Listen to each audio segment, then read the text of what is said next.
Thank you as well. We are continuing now with additional team coverage. You heard from both of our meteorologists, and we also have both of our reporters out in the field bringing you live coverage. Right now, we're going to start with Caitlin Galehouse. She's in Narragansett, where the National Weather Service has announced a flood warning all along the bay there. So turn it straight over to her. Caitlin, what are you seeing right now?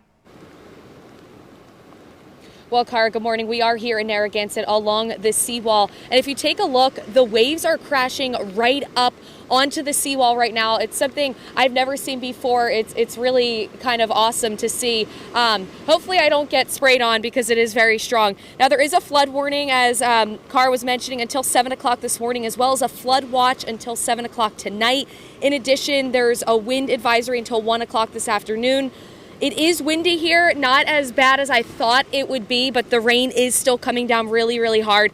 There is a coastal flood advisory until 8 o'clock this morning. We're not seeing any surfers yet.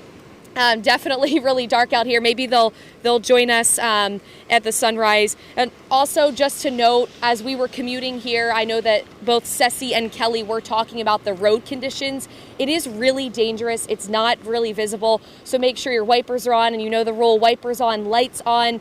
Take it slow. Allow yourself a lot of extra time with the commute this morning. There's, a lot of hydroplaning. I did see a tree down, and also on our way down here to Narragansett, there were a couple traffic lights that were out. They talked about power outages, so just be aware of that. Give yourself extra time. If you can maybe delay your commute or work from home, that might be your best option today. We are here live in Narragansett. Caitlin Galehouse, ABC 6 News.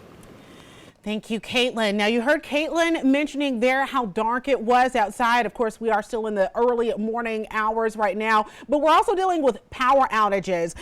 More than 5,000 residents in Rhode Island are currently without power this morning, and we're knowing that those numbers are increasing. So we're going to turn it over right now to Good Morning Providence reporter Yanni Tregellis. He's live right now in Warwick with more on what damage we've seen so far and anything you can tell us about power outages. Yanni? Yeah, Cara, well, we have some of those power outages that you're talking about right here in West Warwick. We're over here on Quaker Lane, right in between the Mitsubishi and the Acura dealerships, just about a half mile down the road from the Quaker Valley Mall. I want to step out and give you a look here. You can see parts of Quaker Lane are closed. We have Rhode Island Energy trucks on scene here.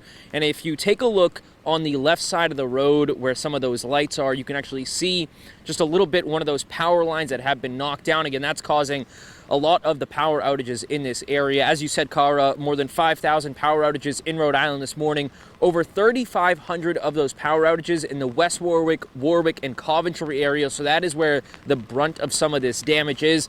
Speaking to police, they did say that this power outage over here that we're dealing with on Quaker Lane, it is as a result of the storm, just the wind knocking it down. There are no accidents, no injuries to report as a result of this. Again, we're continuing to follow this morning. Again, the road is closed down, so if you have an early morning commute in this area, you definitely want to make sure that you find another way.